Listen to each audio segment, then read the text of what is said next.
Spoštovane poslušalke in poslušalci Radia Celje, dobrodošli v oddaji Evropska unija smo mi, kjer je naša gostja poslanka v Evropskem parlamentu, doktorica Romana Jordan, članica Evropske ljudske stranke. Dober dan želimo. Dober dan.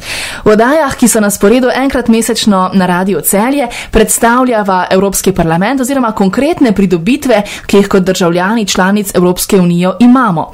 In ker smo že v mesecu oktobru in je besedna zveza kurilna sezona zelo pogosta, se bo v to pot podali na področje energetike. Doktorica Romana Jordan, govorili bova o ACER-ju, to je Agencija za sodelovanje energetskih regulatorjev. Kaj to pomeni in s čim se ta agencija ukvarja? Mogoče bi začela s tem, zakaj pravzaprav jo sploh potrebujemo, kaj se v Evropi dogaja, kaj si gremo mi v Evropi, da ustanavljamo ob tem času krize in recesije neko novo agencijo. Kaj si gremo? Pomislimo na to, kako smo plačevali elektriko in plin, preden smo začeli uvajati notranji trg. Domov smo dobili položnico od nekoga, ki ga nismo izbrali, in tisto položnico je bilo treba plačati ne glede na ceno. Nismo imeli izbire. Nismo mogli izbrati, kdo nam bo dobavil elektriko, in nismo mogli torej izbrati cene. No, bistvo trga je pa ravno to, da imamo izbiro, da je več ponudnikov, tako za plin kot za elektriko, in da ti ponudniki med sabo tekmujejo. Mi, potrošniki, imamo pa zaradi tega večjo izbiro. In to se gremo kar na evropskem nivoju, zato da ima potrošnik, da bo imel v prihodnosti, ko bo to resnično delovalo, res veliko izbire. Zdaj pa seveda ta pravila delovanja trga morajo biti zato podobna po vseh evropskih državah, neka osnovna morajo biti celo skupna, popolnoma enaka, in nekdo mora opazovati, kaj se na trgu dogaja. Ali trg res deluje, ali igralci na njem spoštujejo ta pravila ali ne. No, in to dela ACER. To dela ta skupna agencija za energijo. Bo delala, ker še ne dela, zaenkrat se vse skupaj šele vzpostavlja. Zbirala bo podatke z trga, kaj se dogaja, kako to poteka, potem bo te podatke analizirala in v primeru, da bo prišlo recimo, da bo ugotovila, da prihaja do zlorab notranjih informacij, do kakšnih drugih nepravilnosti, bo ukrepala. Gre za Evropsko agencijo, ki bo imela sedež v Ljubljani, in to je zagotovo posebnost. Kako pa je takšna Evropska agencija pristala v Ljubljani? Najbrž je tu zadaj kakšen izbor tudi potekal, kaj ne? Tako je. Zelo se je bilo treba potruditi. Država mora namreč dokazati, da je njeno okolje primerno za delovanje take evropske agencije. To pomeni, da mora biti na voljo seveda ustrezna infrastruktura, da mora zagotavljati ustrezno varnost, da se ljudje počutijo varno. Hkrati mora biti pa vzpostavljeno tudi ustrezno okolje za življenje. In tudi ne samo za zaposlene, ampak tudi za partnere in njihove otroke. Tako recimo morajo biti ustrezni mednarodni vrtci, pa tudi šole, tako osnovne šole kot srednje šole, tudi izobraževanje naprej. Potem mora država nuditi recimo tudi, oziroma mora biti možnost, da se partneri teh, ki pridejo delati na agencijo, tudi zaposlijo, čeprav ne govorijo recimo slovenskega jezika. Potem morajo biti vzpostavljene tudi dobre transportne povezave, recimo z našega letališča v Ljubljani z ostalimi državami, članicami. No in ravno te zadnje dve stvari, ki sem jo omenila, sta tisti, ki sta v Sloveniji še dokaj šibki in jo bomo morali izboljšati. Sicer pa je Evropska komisija objavila, da zbira pač kandidature za sedež te agencije. Je pa Slovenija predtem zaprosila še za sedež agencije Galileo, to je pač ena druga agencija, ki se ukvarja z satelitskimi stvarmi in telekomunikacijami, tako da smo se tam pravzaprav naučili, kako se to dela, in potem, bom rekla, relativno hitro dobili sedež ene tako pomembne agencije, kot je ACER. Jaz pravim, da je ACER, da potem, ko smo dobili sedež za ACER v Ljubljani, je Ljubljana postala, to so možgani energetike Evropske unije. Malce ste že nakazali v preteklih besedah, pa vendarle, če ponoviva, ne bo odveč. Kaj pomeni enotni evropski trg energije in plina? In zakaj je to pomembno za nas, Slovence, kot tudi za Evropejce?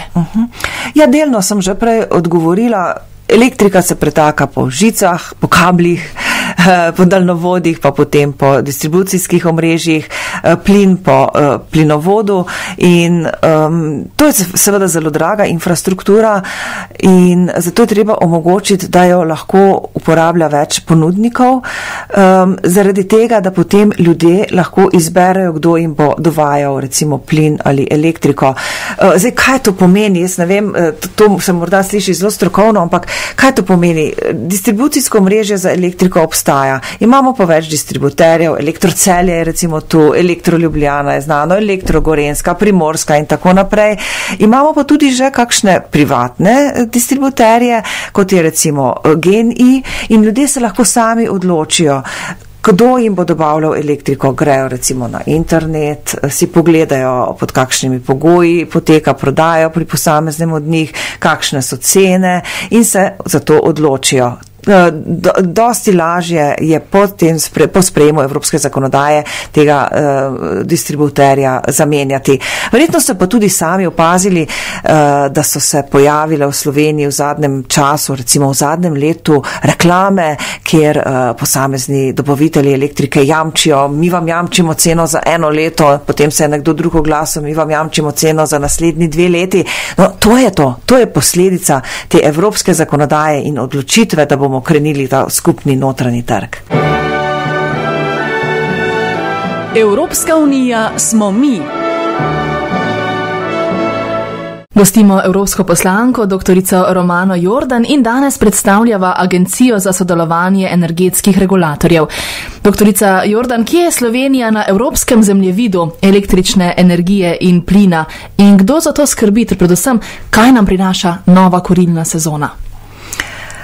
No, Slovenija je v središču energetike, evropske energetike. To, kar sem prej dejala, v to sem trdno prepričana. Mi smo možgani evropske energetike pri nas v Ljubljani, čeprav moram pa povedati, da je to pa mednarodna agencija in so tudi zaposleni v njej sprejeti po nekih evropskih kriterijih, ne glede na nacionalnost, torej v njej niso zaposleni samo Slovenci, nekaj pa jih je. Zdaj, kako daleč smo mi v Sloveniji z razvojem na področju energetike? To gre predvsem, vprašanje se nanaša predvsem na implementacijo tega 3. energetskega paketa, se pravi, kako uspešni smo pri uvajanju notranjega trga. Tu mislim, da se moramo še precej bolj potruditi, kajti če že imamo tako energetsko agencijo, potem moramo biti seveda tudi mi, saj jaz si tako predstavljam zgled ostalim evropskim državam pri uresničevanju evropske zakonodaje. No, imamo pa precej težav. Namreč novele energetskega zakona še vedno nismo sprejeli, čeprav bi ga že morali, tako da smo ena od 3 držav, ki zaostajajo pri implementaciji tega in jaz si želim, da bi to čim prej tudi storili. Zdaj, kaj nam prinaša nova kurilna sezona? Jaz upam, da tudi zaradi stvari, ki smo jih sprejeli na področju energetike, večjo varnost, upam, da ne bo prišlo spet do kakšnih težav z dobavo plina, kot so se nam že dogajale v preteklosti in ki so bile pravzaprav tudi povod za to, da smo odločneje krenili v to oblikovanje skupne energetske politike. Kako pa bo ta agencija na primer zavezana evropskim standardom glede uresničevanja znižanja toplogrednih plinov? Agencija se ne ukvarja z znižanjem toplogrednih plinov in se ne ukvarja z oblikovanjem politik. Odločitev za smer v nizkoogljično družbo je politična odločitev in na politični ravni zdajle razpravljamo o razvoju energetike do leta 2050. V septembru smo imeli zaslišanje na to temo in pričakujem, da bomo oblikovali svoje stališče do konca leta 2012.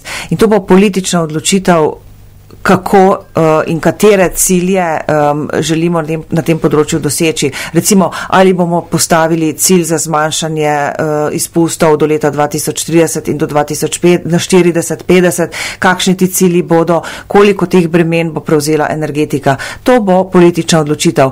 ACER pa nam lahko in je tudi zainteresiran za to svetuje. kaj moramo strokovnega stališča, kaj oni strokovnega stališča potrebujejo, kakšne nadaljne politične odločitve, da bomo to zares dosegli.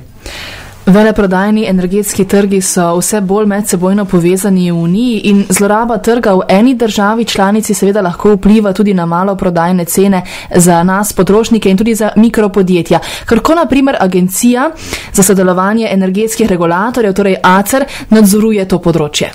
Zaenkrat moram reči, da še ne. To se šele vzpostavlja in prav na to temo smo ogromno govorili konec avgusta, ko je delegacija Evropskega parlamenta obiskala agencijo ACER. Namreč pred dobrim letom je bila sprejeta uredba, ki določa, na kakšen način in katere informacije mora agencija za energijo zbirati, da jih mora obdelovati in potem seveda na osnovi tega prepoznati določene nepravilnosti trga, zlorabe trga, goljufije in tako naprej. In potem seveda na osnovi tega ukrepati.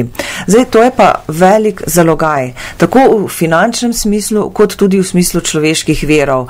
In to je bila dodatna naloga, ki je bila dodeljena agenciji ACER. Ko je bila odločitev leta 2009 za ustanovitev te agencije, in nismo pripisali tudi te naloge. Se pravi, da bo agencija potrebovala dodatne zaposlene, predvsem pa kar drago opremo, računalniško opremo.